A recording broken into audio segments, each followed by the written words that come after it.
I work at a seemingly small pet store in a quite average American town. We sell all a variety of foods for your fluffy friends, and toys and animals as well. And we also have cryptids. The store isn't much bigger than any other pet store. It looks fun and welcoming from the outside, and the inside looks more like a cozy warehouse. We're located in a desert, but that's all I can tell you. We have a special section dedicated to our pets, and to be honest, I think it takes up most of the space that we have. At least on the top floor. But that's good. Animals have to have a lot of safe space to roam and fly around freely. And we've also got shelves packed with colorful, all 100% natural snacks, hay, herbs, and meaty foods for dogs and cats, and hundreds of toys in big baskets under the shelves. You can also order anything that you need if your companion is on a wilder side. One guy adopts injured coyotes. So as you can tell, we've got everything you need and more. There is a secret basement underneath our store that stretches for miles on end. All of our employees know about it and are trained to take care of everything that lives there. No one else knows in town except for a few veteran customer residents. Almost all of our basement level clients are from other states or even countries. And we sometimes call it the pit, underneath, or simply the crypt. It's the biggest basement that you'd ever seen. Rows of prison-like cells that were customized to safely accommodate their owners seem to go on forever. We have about 250 cryptids, but there are at least 500 more empty cells. And we know all of them and take care of them, as we do with all of our small friends on the top floor. I can't really tell you why they're here, but I can tell you how they got here and how we manage them. Well, at least some of them, cause some things are too secret to even mention them here. It's quite similar to the SCP organization, but our species aren't as dangerous. I would say that we are more laid back than those guys. An important note, we are all trained professionals and we have strict rules regarding the underneath. No one and nothing is in danger. And we put our hearts and souls into caring for both the cryptids and animals on the top floor. I think I'll start easy and fun. Why do you think nobody has seen Bigfoot since that famous film? Well, he's here. He's been here all along. The clip was captured by one of our owner's grandfather right before he took Bigfoot, and they got him here. Don't worry, he didn't just take him and forced him to be here. No, Bigfoot came voluntarily. It sounds crazy, but I swear that it's true. There were some problems in the woods and the Sasquatch was in direct danger, so they had to intervene. We got him a cozy lair down here, made it look like his natural home, and we make sure his cell is as close to his previous habitat as possible. We provide him with fresh meat every day, and we bring him animals to play with. He's a huge scary looking guy, but he's very friendly, and all that good stuff. Also, I forgot to mention that the cells are different. They kind of act on their own and they adapt to the residents' needs. They're kind of like that magic bag that Hermione had.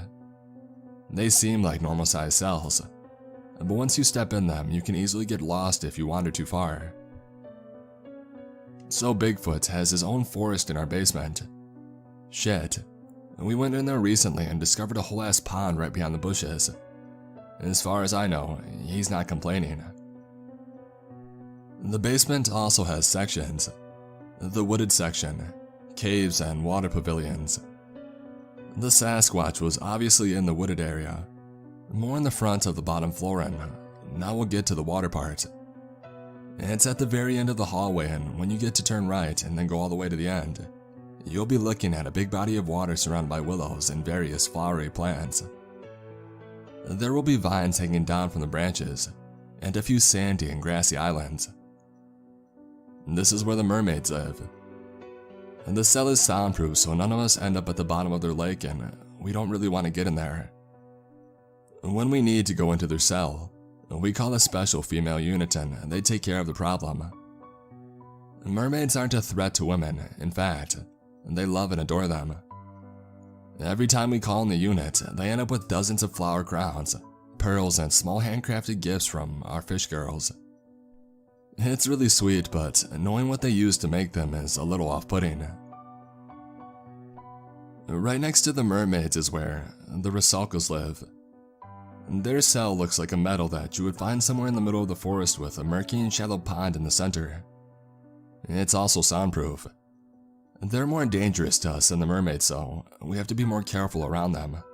But they usually just sit on the edge of the water, gossip, and brush their hair. They are not exactly cryptids, but they do somehow fall into that category, and we're the only place that could keep them. They don't try to cause trouble, and they're dangerous if you don't follow the rules, but they don't try as many tricks as the mermaids do. They get a little more restless in early June, and they're more eager to try to make us go in. If we stare too long, they get angry, and sometimes will throw things at the door, and it's not anything like flowers. We do have a nice pack of jackalopes somewhere between the wooded area and the cave sections as well. They eat normal rabbit food, and sometimes we throw them some meat as a treat. They also love dried dandelions. Only dried though. It's the only thing that would make them behave and let us take care of their antlers or any health-related issues. Some of them are very friendly and let us pet them, just like normal domestic bunnies. And they love it. There are still so many that I could tell you about, but I'll keep it for later if you're interested. We do have a few very famous creatures that are kept secret from the public, so maybe I'll introduce them at some point. To avoid misunderstandings, I should mention that some of the cryptids aren't exactly straight-up cryptids, but they kind of fall into other categories such as mythical creatures or maybe just creatures from folklore. Nonetheless, they aren't publicly proven to be real, and we use the word cryptid as an umbrella term. Everything that has a legend behind it is neither human nor animal, is a cryptid. So I already told you about our big and friendly Sasquatch, mermaids, Rusalkas, and jackalopes.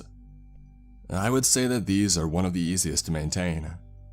With all the safety protocols, experience, and knowledge that we have, we don't really worry about getting killed. But getting hurt is definitely a threat. There are things out there that can do a lot to us, and we don't want to risk it. Luckily, they haven't hurt us yet, and I don't think that they will. As long as we're not stupid, of course. Some of our cryptids are less friendly though. Not particularly mean or evil, although we do have those too, but just distant and grumpy in nature. The cave section, close enough to the wooded area to be able to sprout a small forest, far away from potential victims and predators. The infamous chupacabra. There is only one. We had heard legends about whole populations of chupacabras, but they are false. And the one is here with us. It wasn't here when I came, but I know the story very well. The first sightings or reports started creeping in somewhere in early 1995, but we believe that he was around way longer than that.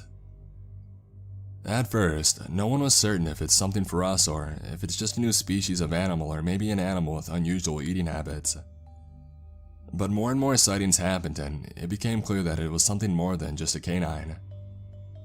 An investigation was the #1 priority, and they weren't sure how far chupacabras would go and if they would soon start feasting on humans. It took quite some time, but they finally caught El Chupacabra on the border of Puerto Rico in 1998.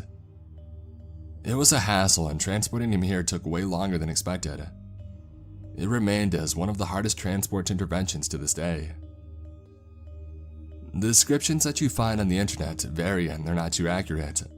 They get the idea, but they always mess something up. The chupacabra is about the size of an average goat with the build of a German shepherd. It does indeed have a single row of spines all the way from its head to its tail, very sharp teeth, and a lizard-like tongue. Imagine a typical set of canine teeth, but longer, sharper, and some are even doubled. The overall appearance is confusing. It does look like something, but at the same time, it doesn't look like anything. It resembles a dog, sometimes even a kangaroo, and from certain angles it looks like a monkey. It doesn't have fur, but it's not just bald skin. Maybe just a thick and extremely short fur. maybe skin with millions of tiny and blunt spikes. It's not sharp to the touch, but it's also not fluffy. He walks on all fours but can stand up and use his fronts to catch and hold things. He sort of just jumps like a monkey, but when he runs like a dog. Big claws, 4 fingers, hind legs that look like those that rabbits have, except uglier with claws. Oh, and the tail has a little triangle at the end, for the lack of a better example, the stereotypical devil tail. Our chupacabra is a pain in the ass. He or it, we never know how to address Chupi, so we can just juggle between the two. He doesn't hate being here. He just likes to be nasty. He won't eat us or bite us, but he'll do everything to make our job harder. He's quite a loner and he's doing well on his own. But sometimes we will let him play with another creature that we have here and it seems like they get along pretty well. It obviously eats goats and only goats, so we don't feed him anything else. But luckily, one will last for a whole week, sometimes even longer when it's bigger and more meaty. All of the alleged sightings after 1998 are proved to be false, or the witness saw something that looked similar. A sick coyote, perhaps. All the attacks also had been just other animals. There's only one chupacabra.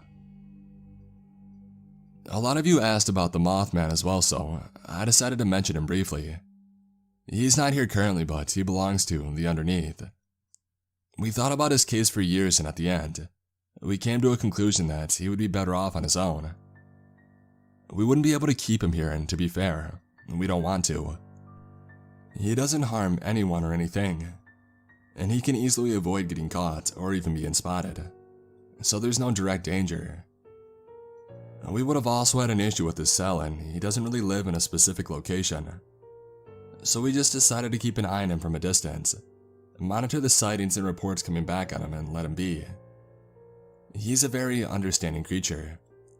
He basically has a brain of an adult human and is really smart. He can read and he understands us, but he can't really communicate very well.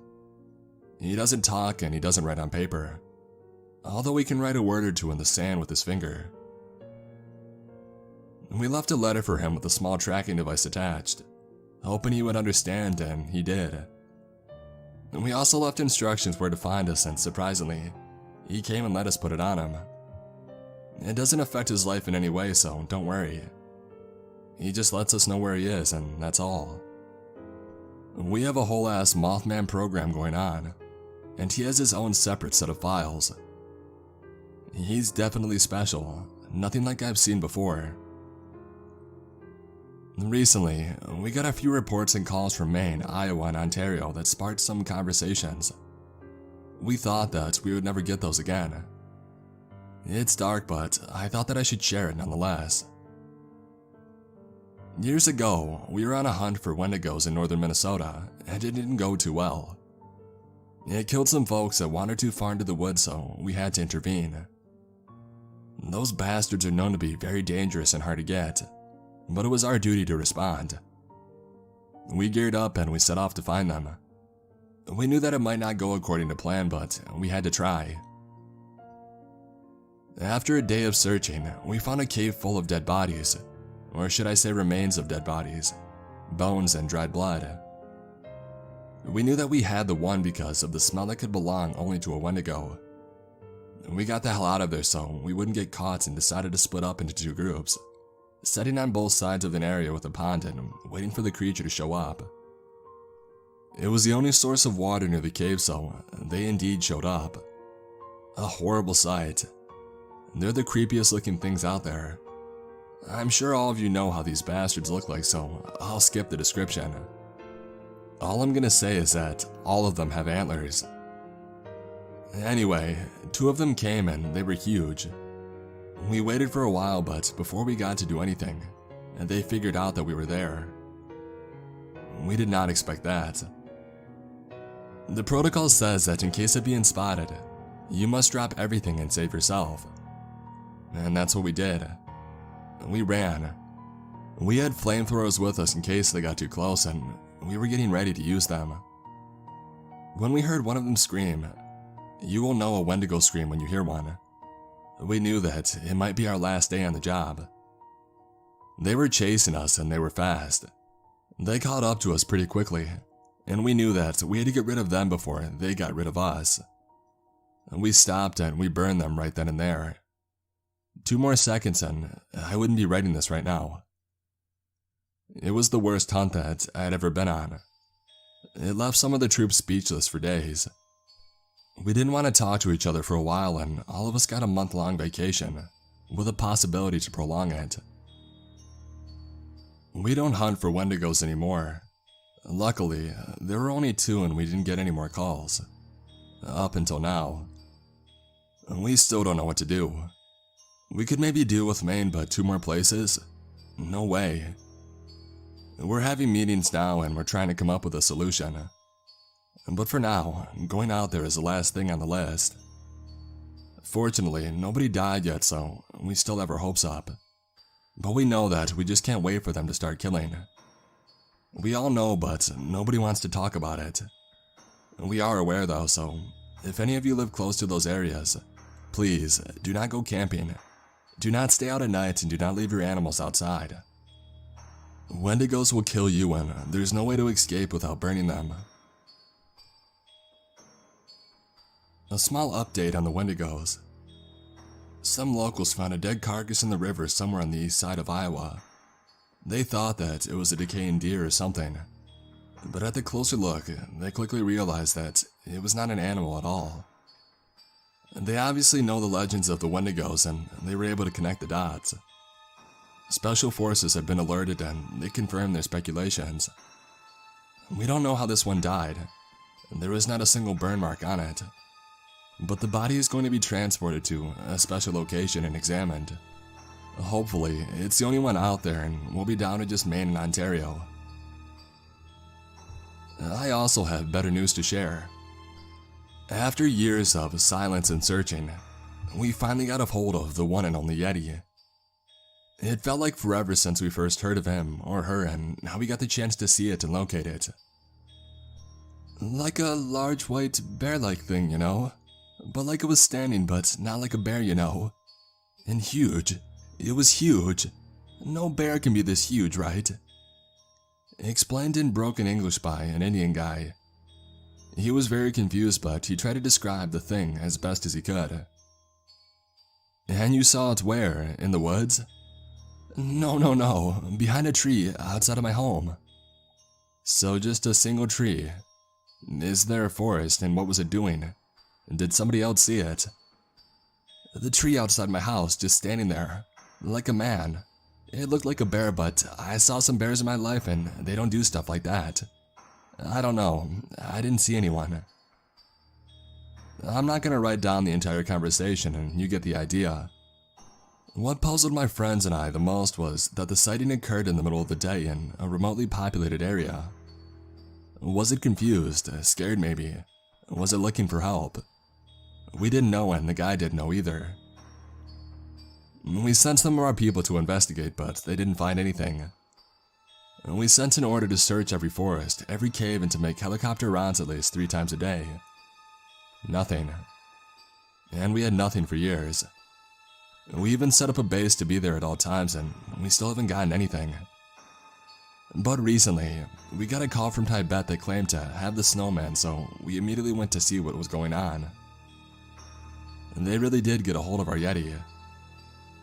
They located a cave that was inhabited by something, so they decided to watch to see what was living in it. It turned out to be the snowman. We don't know if it was the same one from India, since the locations were not too close to each other, but we were too happy to question it. We sent out a team and they took charge in the investigation.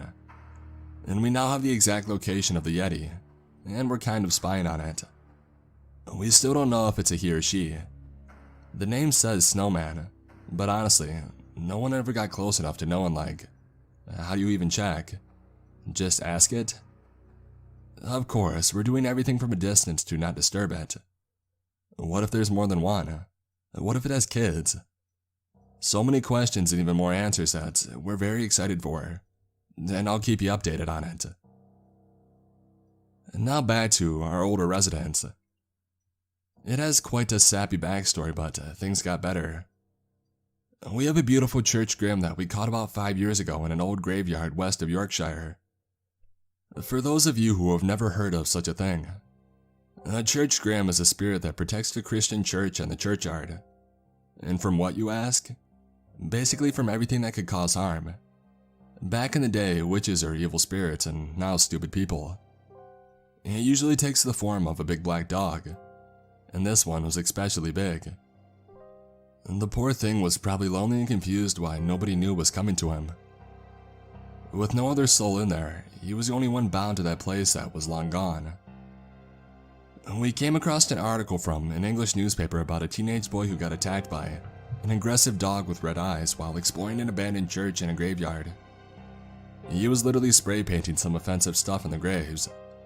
Luckily, he was only lightly scratched, but we all knew what was coming for that dog. We thought that it might be a church grim or a black shuck even, and we decided to go and see for ourselves. Normally, we wouldn't get involved, but all the red flags were up. We did some asking around and we located the graveyard, showed up at night and we waited. At some point, we spotted 2 red dots flying around one of the tombstones, and we made a run for it. Sadly, we had to use some force to take the dog, because we knew it was better that we would get him before the townsfolk did. We also heard that the graveyard was going to end up relocated or something like that, so we didn't even have a choice. He was impossible to catch and he left us all bleeding, but we finally had him. And so now, the church, a small tribute to Pet Cemetery, lives with us, and he's a very lively and happy pup. It's like he's not a ghost at all. He loves to play fetch and he's very protective of us. He was timid at first, but he quickly made friends with our hellhounds and other dog-like creatures. He loves hellhounds the most though. We even made an exception to the rule and moved him to their cell recently because they were happier that way. And speaking of hellhounds, yes, we do have them. Like actual hellhounds from hell. Don't ask me how we got them because it's a terrible story.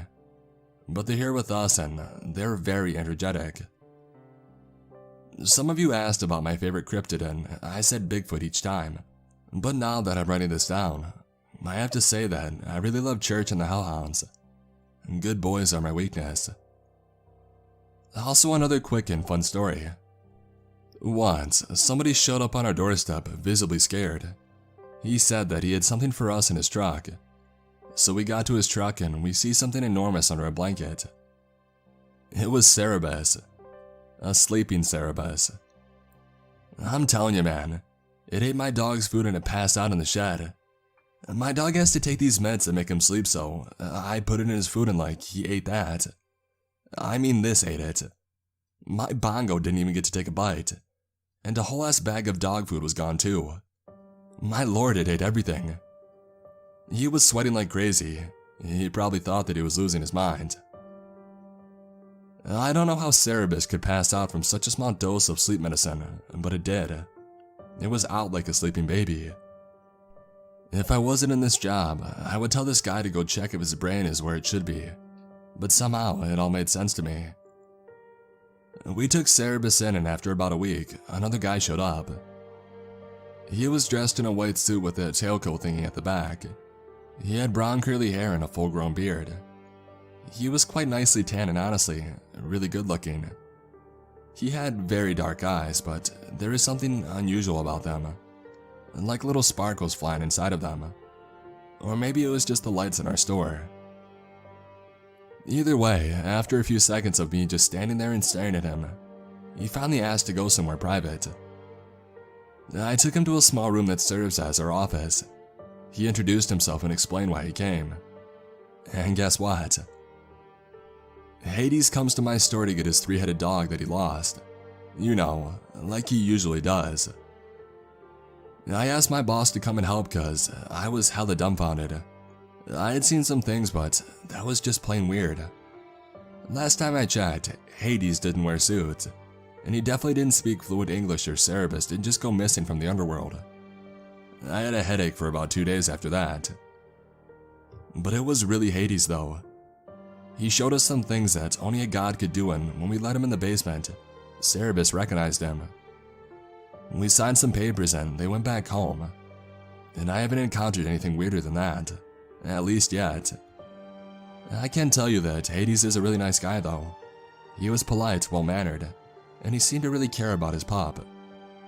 He was a little intimidating, but what else can you expect from the ruler of the underworld? And before you ask, I don't know if other Greek, Nordic, or any other gods exist, or if they roam Earth. 3 years ago, I would say hell no, but now I lean towards they probably do. I haven't seen or met any of them except for Hades, but if he was here, why not the others?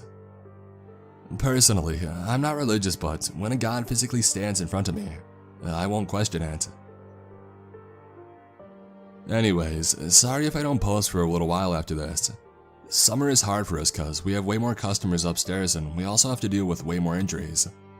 Some cryptids are more active during the summer, so we go out more as well. I'll try my best though. If you want more stories, I'll give you more. I already have some news and encounters written down that I thought you might like, and there are a few things happening currently, so I should be back with another post eventually. Stay safe folks, and be careful around ponds and hide when you hear howling. It's werewolf season.